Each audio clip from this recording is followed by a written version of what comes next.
Hi, everyone. Welcome to the Global Summit 2024. My name is Alex Orue, and I'm so excited to come back here in a digital form as we kick off day one of a two-day event this year here on Twitch. It's the first time we're going to streamline our events on Twitch. And I'm here. I'm so excited that we're gonna kick things off with my peers from our global affiliate network, which I'm going to introduce real soon. But first, I want to thank our main sponsor of the event, Converse, and also our executive director, Brian Wenke, for giving us the welcome today. With no further ado, I'd like to introduce you to my peers from Canada, Peru, and Brazil. And we're going to have a conversation about what is it that they're up to. It's been quite a challenging year, as most of it usually is, for our community. But we are very resilient and very resourceful. And we're so proud to have them as our partners here at It Gets Better. Um, Without further ado, let's start with Omid. Give us a little intro about yourself. Thank you, Alex. My name is Omid Razavi. Pronouns are he, him. I'm calling in from Toronto, Canada today as the executive director of It Gets Better Canada. Thank you, Omid. Lucy. Hi everyone, I'm Lucy Ibañez from Lima, Peru. Pronouns she, her. I'm really happy to be here and company of all of you. Thank you, Lucy. And last but not least, Bruno. Hi everyone, I'm Bruno. I use they them pronouns and this is my voice.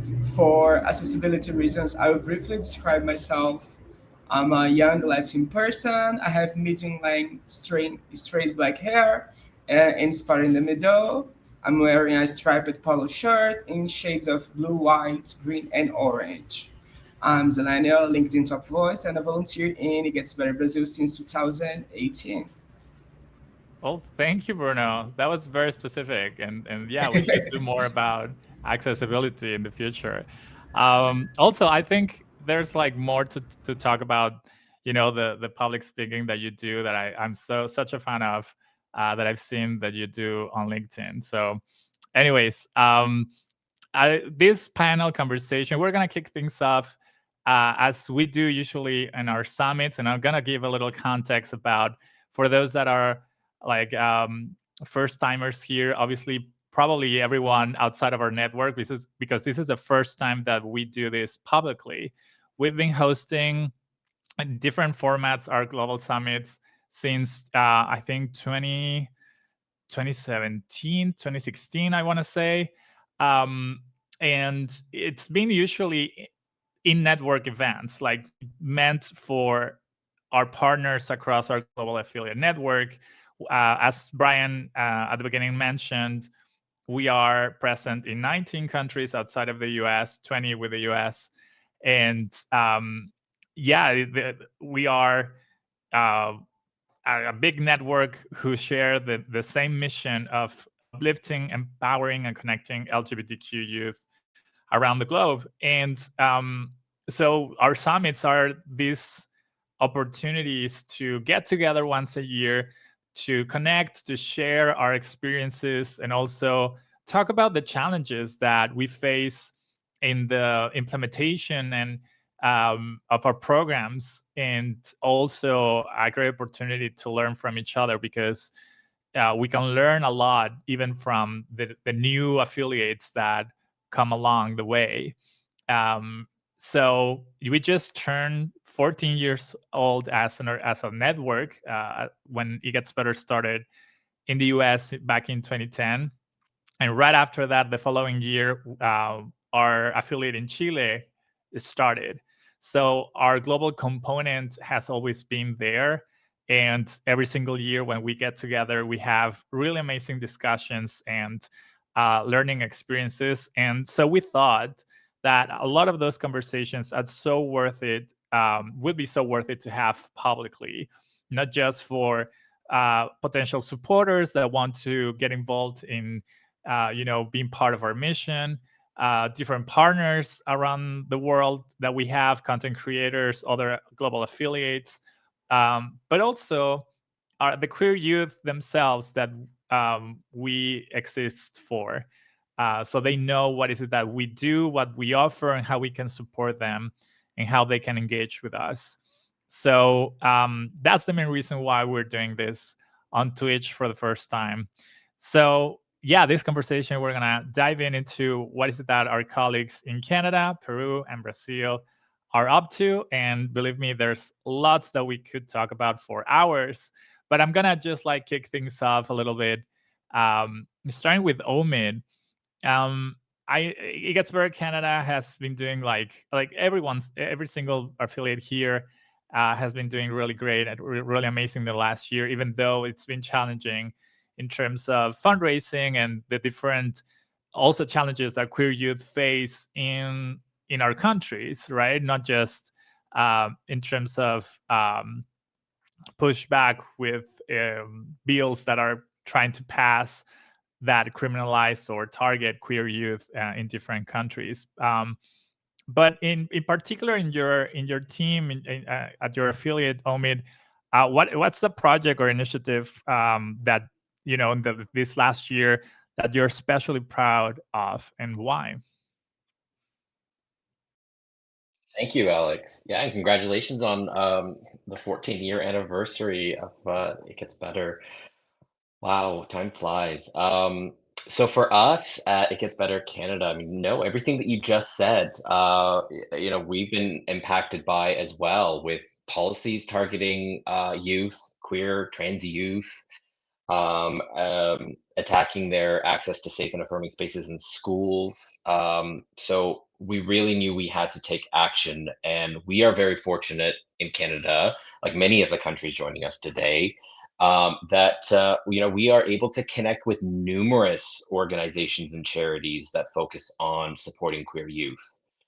So I guess it would be a little bit around late 2023 when we saw an alarming series of actions in several provinces, including Saskatchewan and Alberta, working to remove rights of LGBTQ plus youth, particularly with their ability to self-identify within schools at their own discretion, meaning without the knowledge of their parents, as well as access to gender affirming care and LGBTQ plus curriculum.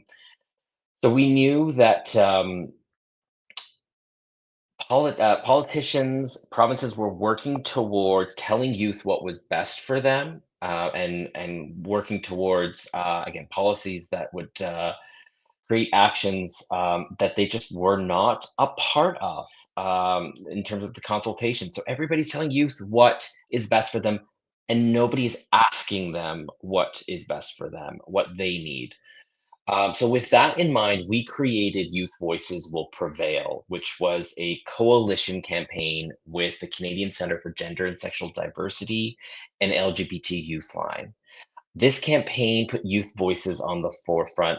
We connected with youth voices from almost every province and territory in Canada so that they could share a story of what safe and affirming spaces meant to them, particularly in their high school experience. It also included up-to-date information about what risks, what is currently at risk, or what needs to be celebrated within these regions when it comes to supporting queer and gender diverse youth.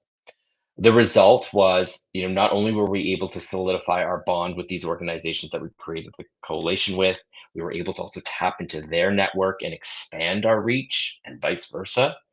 But we were also able to connect with an expanded youth network, many of these storytellers who shared their videos are now sitting on our youth advisory committee.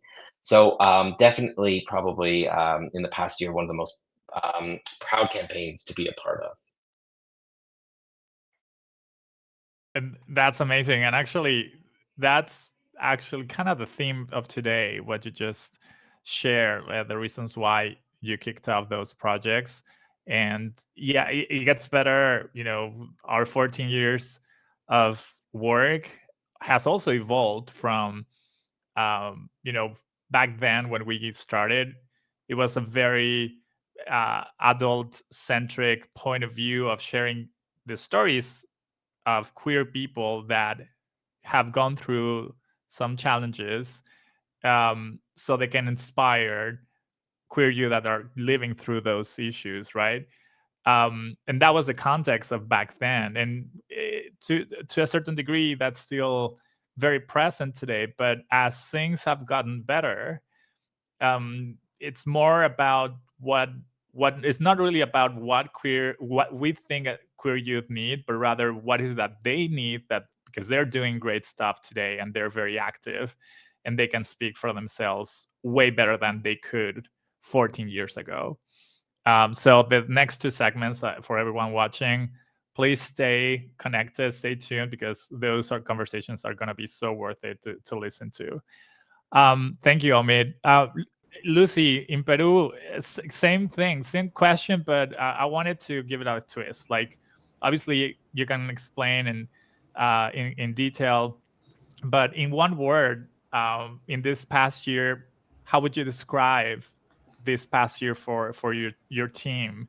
Because I know that you've been very active in terms of media projects that you've launched, especially like your team has always focused a lot in mental health services, but this year in particular, you've done really great media content that actually has been quite pioneering in Peru. But in one word, how would you describe this past year for your team, and why?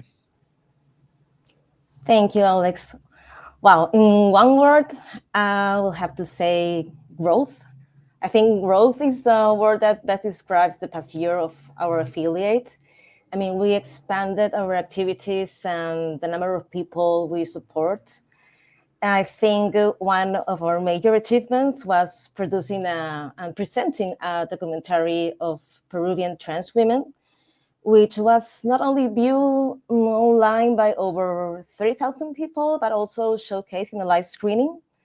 So this documentary was made possible thanks to a grant from It Gets Better and the other generous donors. But that was an important impact for us. And we also created mini documentaries about LGBTQ plus families, about pride, also a lot of educational resources, like educational videos that have had a lot of streaming, 2,000 views, educational guides. So we're really happy about that. We feel like we really expanded this year. We have also held workshops, online and in person, that I think in person was, doing a workshop in person was a challenge because of COVID, because of the pandemic, but we've been able to do in-person workshops. That's been really nice because we've been able to connect more with the community, with especially young LGBTQ plus. And I think the program maybe we're most proud of is Safe Hour, our free psychological support chat, which has provided nearly 2,000 sessions in the last year and a half, offering great support for LGBTQ plus in need. And we've been able to do this, thankfully, because we've partnered with organizations that share our mission and like to help these programs to stay functioning. We've partnered with Converse, with Durex, H&M, and other organizations that collaborate with us. We've also share our Safe Hour program in a short film, in a Peruvian short film called Señorita. We also have launched a lot of messages of hope. And we're happy to say that not only from Lima, the capital, but also around provinces of the country like Iquitos, Arequipa.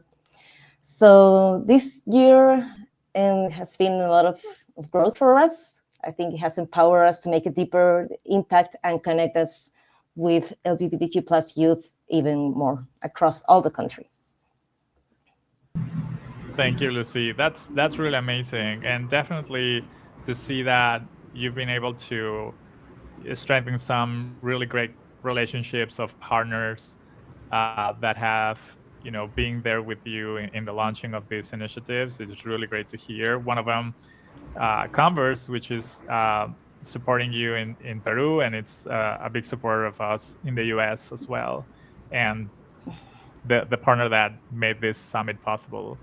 Um, Bruno, I mean, obviously, we'd love to hear about uh, how's it been for I guess for Brazil in the last year. But with you, I wanted to also ask you, like, Brazil is pretty much up there with other countries like Mexico and India, and where we have affiliates, where constantly we hear that are the top countries where there's a lot of violence towards our community. So just to know that we have partners like it gets for Brazil and it gets for India and it gets for Mexico in those countries, it's really reassuring that even though the challenges are great, that there's a lot of people willing to do the work and build community and support queer youth. So my first question to you would be like, in the past year, even though it's been very challenging, um, maybe not so much as during the Bolsonaro years, but how's it been for you and your team in that regard? And what is it that you would say it's even if it's a small thing that has gotten better? What would you say has improved in the last year or recently? Loved it. Something we have been seeing here in Brazil, and I think that is probably around the world, is that people finally seem to be paying more attention to youth because of Gen Z. We already know that Gen Z is the queerest generation in history, and research indicates that 20% of Gen Z identifies as queer. So for them, as more than just an identity trait, being queer for Gen Z is also positioned.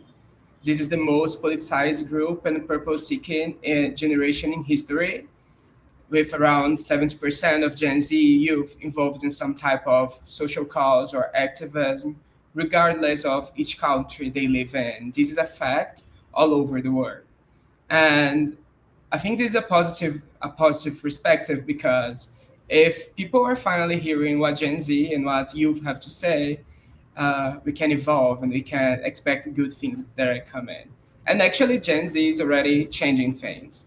You know, that either in consumer habits or pressuring companies and brands to take a stand for social justice, diversity, inclusion, or even in the political arena, raising their voices for climate change or reproductive rights. You know that in the workplace, 27% of workforce will be composed for Gen Z professionals in next year's actually in 2025. So I have no doubt that this means that many positive transformations are coming in the next years. And I think this is a positive perspective for us to begin with. And this have everything to do with the work that we have been doing here in Brazil. And yeah, I'm excited to share with you all of that. Thank you, Bruno. Thank you. Like, yeah, I mean, definitely, to get inspired and feel hope, one only needs to look at what the Gen Z generation is doing. Um, Lucy, back to you. Maybe it might sound like a similar question, but you mentioned already a couple of milestones that your team has achieved in the last year, like the documentary and the amount of people that you've been able to support through your mental health crisis service online, Safe Hour.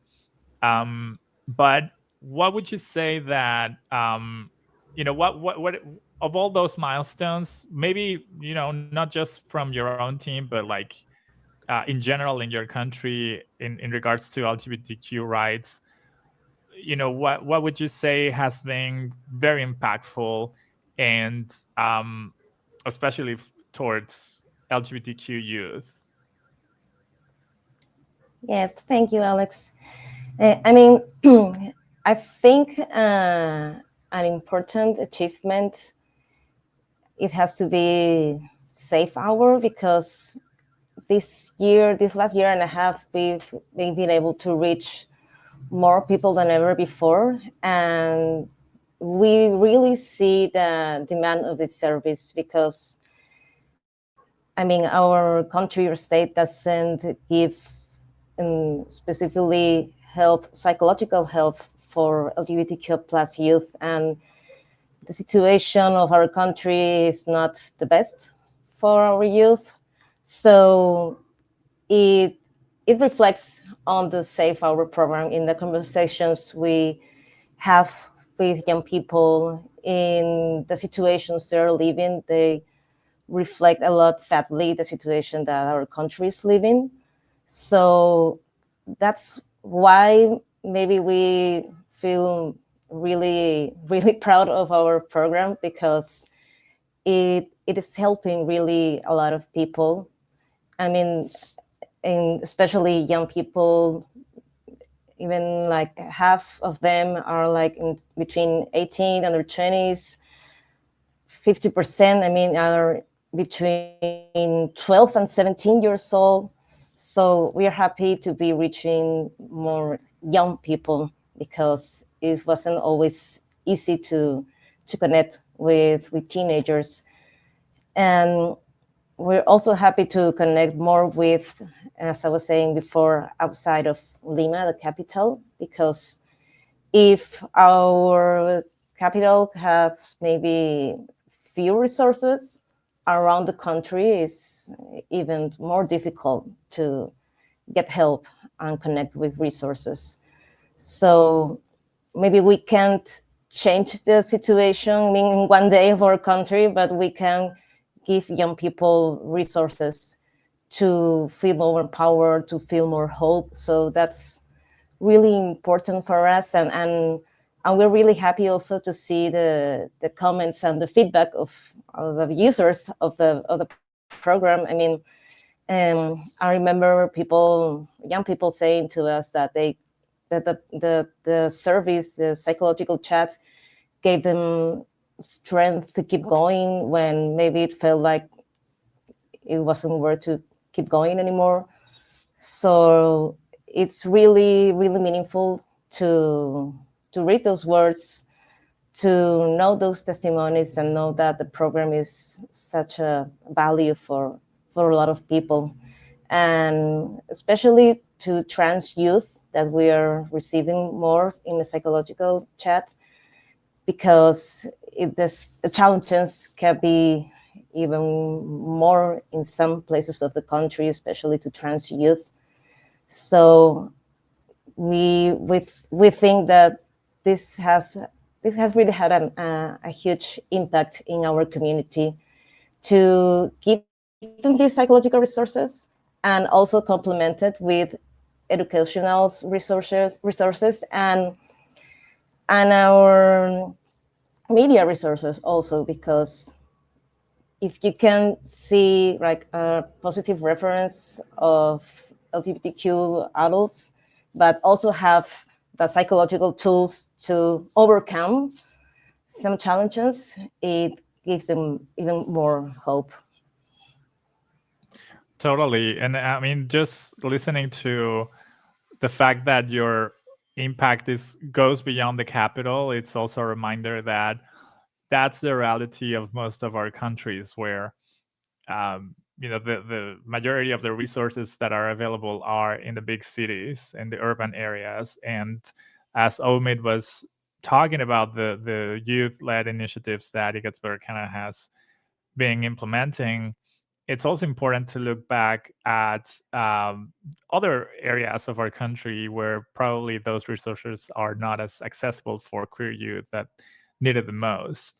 And so it's really inspiring to see that in the work that you all are doing, you're also thinking about how do we reach those that are in those situations. So it's also like now that we just turned 14 and it's a moment to reflect on the impact and the things that we've been able to achieve, it's also like going back to our roots in the sense of being able to be there for queer youth in the most vulnerable moments that they may have, and reassure them that it gets better. And but not only that, but here is some help that you can probably use to get through things in life. So thank you for sharing that.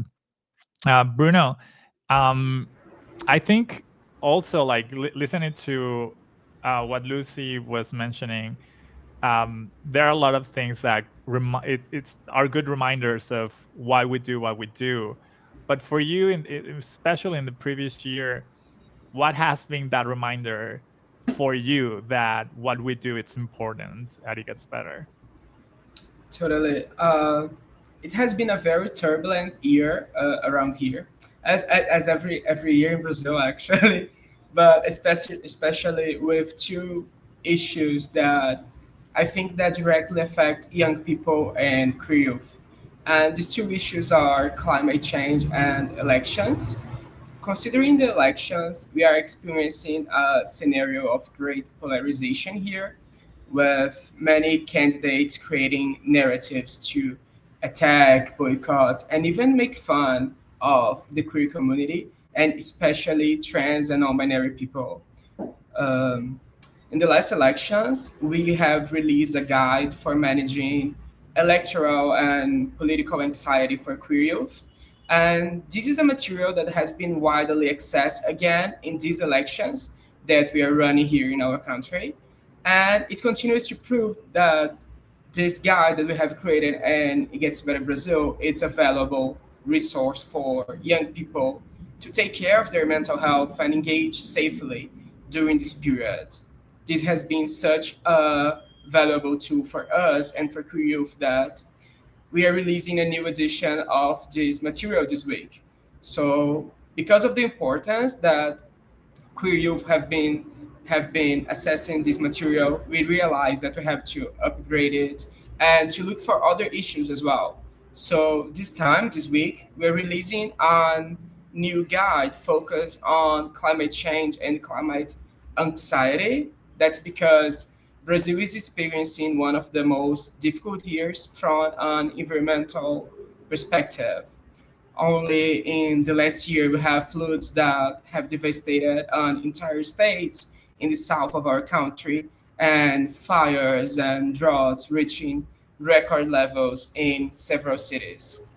So studies indicate that 80% of Gen Z nowadays have already experienced anxiety due to climate change. And because this is a phenomenon that both involve environmental and social, the social climatic change of global warming can affect queer youth in a disproportionate way.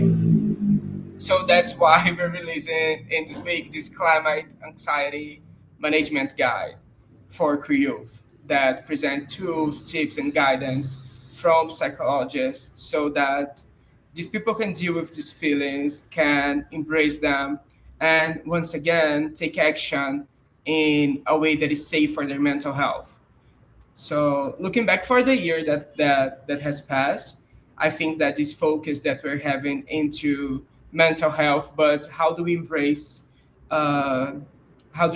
action with queer youth for taking care of their mental health? This is something that we have learned. It's something that we need to continue doing. Totally. And I think we're going to learn from that guide into what's happening in every single country, because it seems like, things have changed, and not necessarily for the better in terms of the climate politically. And it's important to remind us of the things that we can do to protect our mental health, and also not feel so overwhelmed with what we see on the news, but rather, take action and know how we can, make changes, even if it's like locally or in a small, um, proportion, that we don't really need to tackle the big headlines every single day. We can just do something for us, for our own community locally, and protect us digitally. And that's a lot. That takes a lot of work sometimes, and that's more than enough. So yeah, we're gonna share on the chat that guide. I think already It Gets Better Mexico on the chat has been posting some links. So thank you so much. The next question, I want to combine a couple of things together so we don't lose time, because time flies. So this is a question for everyone, and I wanted to go to Omid first, and just kick things off in terms of the challenges that you as directors face in your countries, but not only what is it that has been challenging for you to implement any program or initiative to support queer youth, but also if you can also like answer for what is it that you see in your country as a challenge for LGBTQ youth, that maybe those challenges are something that your programs or initiatives are responding to, right? But yeah, what would be at It Gets Better Canada something that you've had to overcome in the last year, Omid, and what do you see queer youth in Canada are facing today as a big challenge? Thanks, Alex. Yeah. I mean, first, I want to start by recognizing that Canada, we are quite privileged compared to many of the other countries in the affiliate network when it comes to 2S LGBTQ plus rights. I mean, we still have our faults. Please, like, know that they do exist, as I've expressed earlier. But we are definitely one of the only countries in the world that has a federally created and approved 2S LGBTQI plus action plan. But we are also a country with quite a progressive immigration policy. So what that often means is that we're bringing in a lot of newcomers, and a lot of the queer youth that we connect with in this country are newcomers. So they're trying to learn how to balance both their traditional cultures and their households with elements that our organization are looking to drive, which is queer affirmations, education, universal acceptance. So it's definitely something that I think at It Gets Better Canada, we could be striving towards supporting more. It's definitely something that Canada as a whole sees as a challenge. Is like, how do we invite newcomers, but also provide them the space so that they can flourish. And just in addition to that, when we do see an increase in extremist conservative movements, which is what we've been seeing in the past year and a bit, it doesn't bode well for really anybody. So it's become an increased challenge, and it's also from what I truly do believe that it's become more difficult for us to get into schools with our workshop offerings or any of our initiatives compared to prior years where we may not have had the resources or the fundings to get in, but the demand was so high. Now that we've grown as an organization and we're seeing our ability to offer these opportunities at an increased level, they're sort of now being met with a little bit more reluctance. Teachers, schools are scared to activate or rile up conservative extremists or families who just don't have access to the awareness or education that hopefully would allow for them to see the benefit in the work that we're doing. So I hope that this is maybe just a cyclical thing. I hope that we're going to see it turn towards an increased demand again in the future. But currently, that's where we're at today. Yeah, definitely. Even though on paper there are a lot of things that we can all look up and see what Canada is doing right, there's a reason why It Gets Better Canada exists, right? Like, Exactly.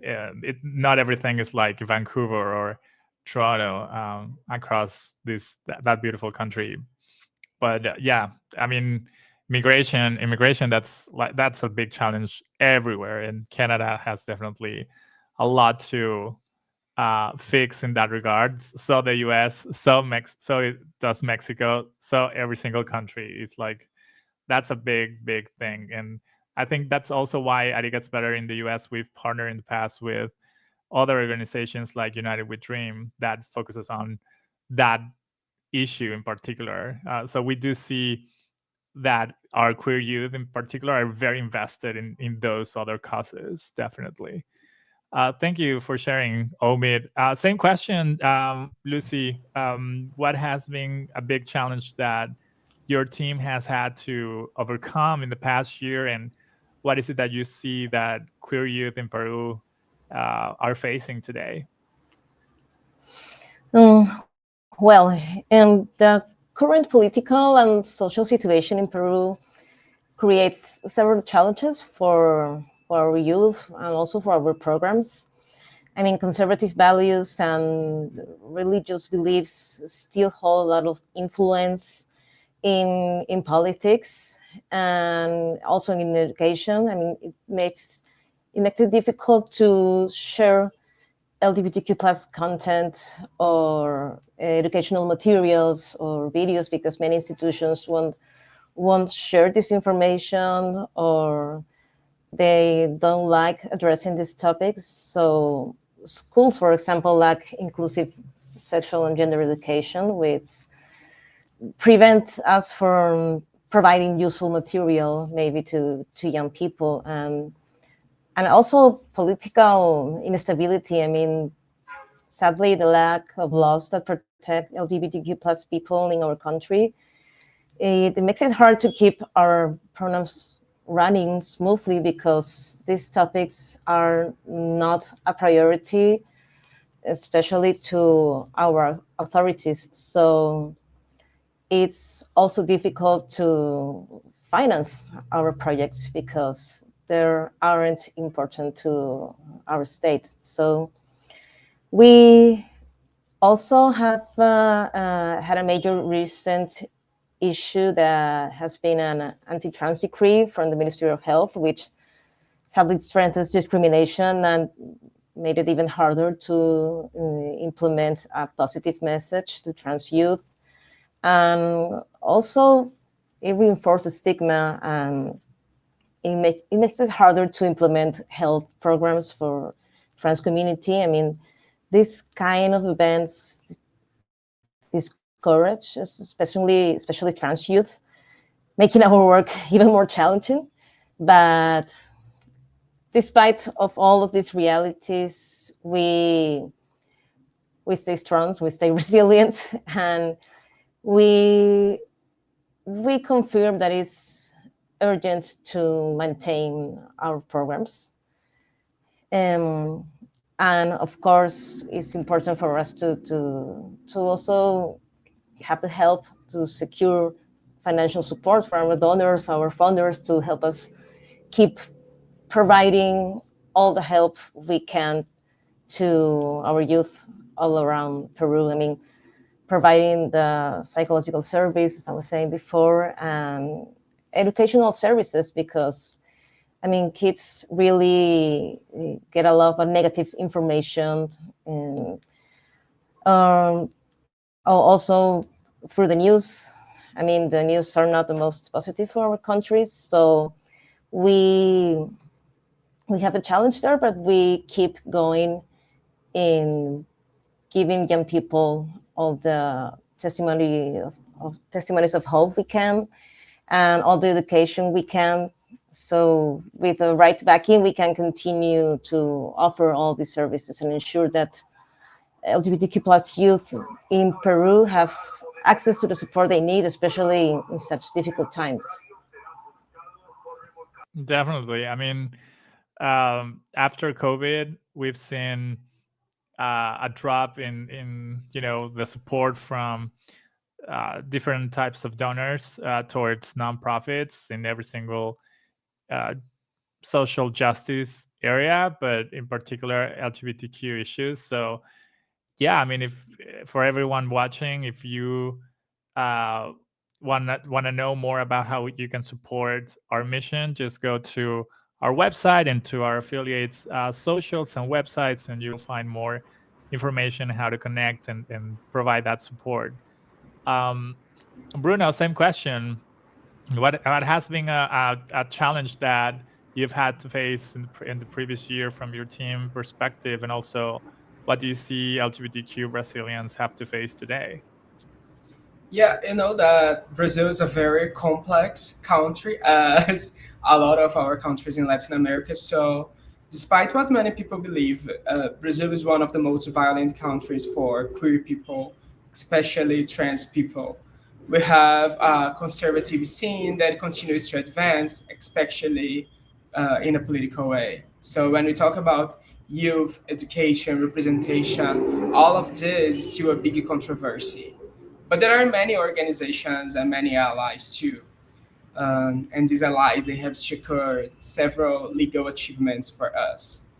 But I want to focus on two other major challenges, especially talking about the work of Gets Better Brazil and its focus on queer youth. That is, first of all, how do we ensure that we're getting the attention that we need? That's because social media and algorithms have privileged a suffocating volume of information and misinformation. That's all. And at the end of the day, there's a lot of noise. So how do we ensure that our organization is in fact reaching these young people online? How do we ensure that besides all that noise, all this often toxic and aggressive environment online on social media is not suffocating our work and our mission, especially with trans, non-binary, and people of color? And this have everything to do with our second major challenge, that is ensuring that our projects are connected with the grassroots, with the most vulnerable young people in our community. And in a country in the size of Brazil, how do we ensure that we represent all regional diversity and are not just like talking to ourselves? So I think that Brazil has a lot of social challenges that we have to face, but uh, inside of our work and It Gets Better Brazil, we still have a lot of other challenges as well. We have to learn. Every day is an opportunity. Yeah. Thank you, Bruno. Definitely a big lesson for us all in terms of how to become more accessible for those that need it most. And I think this last question, just to round things up, again, I'm gonna combine everything into one question for all of you. Um, what is it that is your hope that it gets better in your country, it gets better in Canada, it gets better in Peru, it gets better in Brazil, would have as a role in not just today but in the future for LGBTQ youth? Like, what are your hopes for queer youth in your communities, and where do you see your affiliate, as a player in making that possible? We can start with you, Lucy.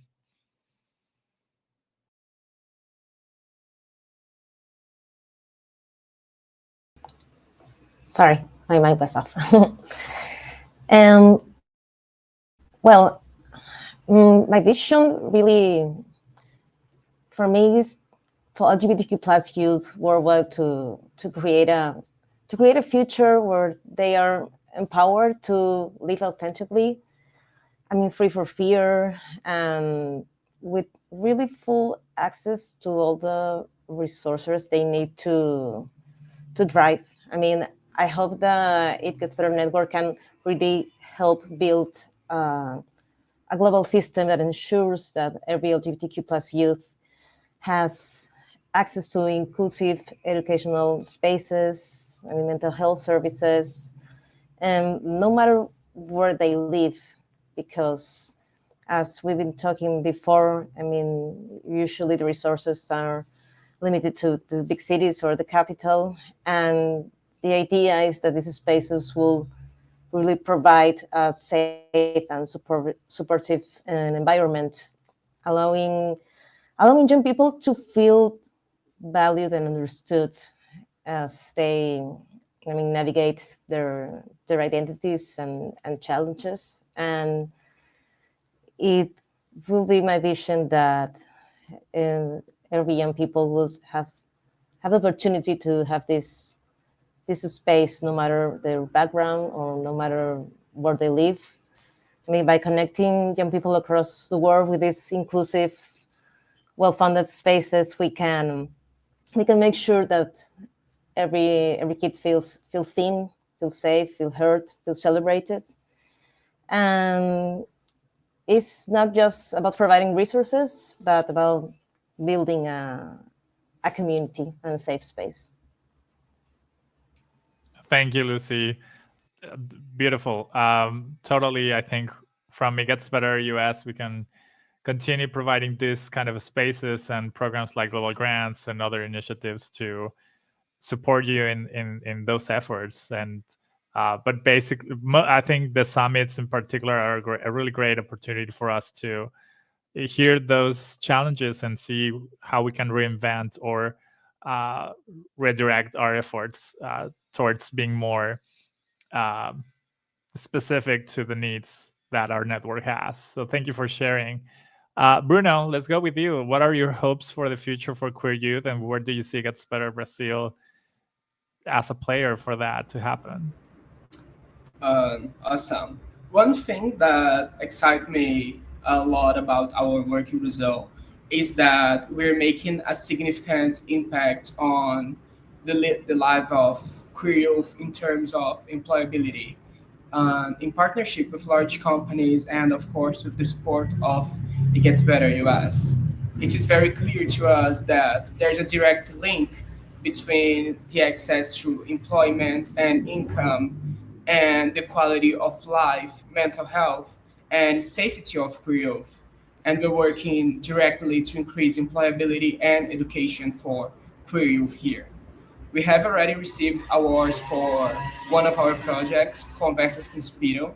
That is a project focused on inclusive education and diversity in the workplace, which also includes a video web series.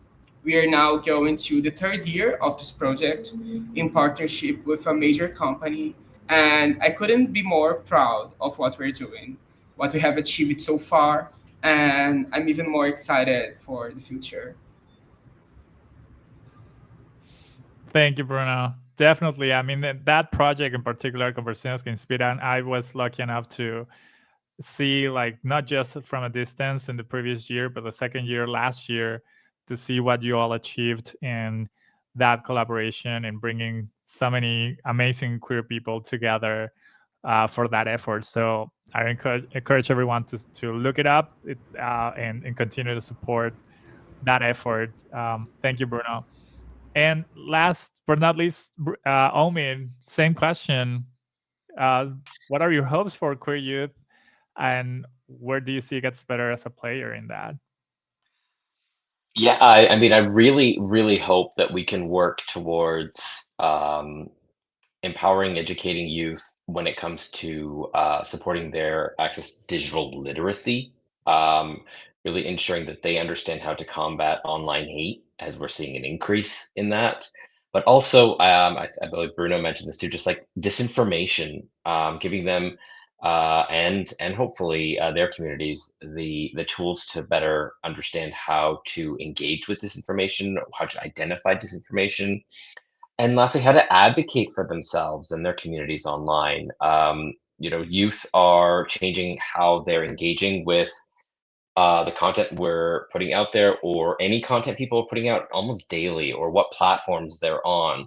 But there's no question that they are on platforms, and we need to be able to give them the tools so that they can hopefully make the best of it and support their self-care, but also advocate for themselves and others. So I think moving forward, a lot of our attention will be focused on that. Yeah, and we're gonna follow closely those efforts from all of you. And I'm so excited for the next segments because, in particular, we're gonna listen from Omit's colleague, Sunny, and an amazing young person that participates at your youth advisory committee at Igatsbury, Canada, talking to their peers in Mexico and the US in the next two segments. Definitely something that I've seen great interest across our network in directing efforts to LGBTQ-led initiatives. So thank you so much again, Omid, Lucy, Bruno, for coming back to another summit, this time digitally and publicly. And again, we're so proud of the work that you do. We are very inspired by those efforts, and we learn a lot from watching you from a distance and as close as we can, like in these kind of spaces. So let's continue the conversations. Thank you, everyone on the chat. We're gonna do a little break. Don't go away. We're gonna come back with another segment precisely with the coordinators of queer youth-led initiatives at It Gets Better US, It Gets Better Canada, and It Gets Better Mexico. Thank you.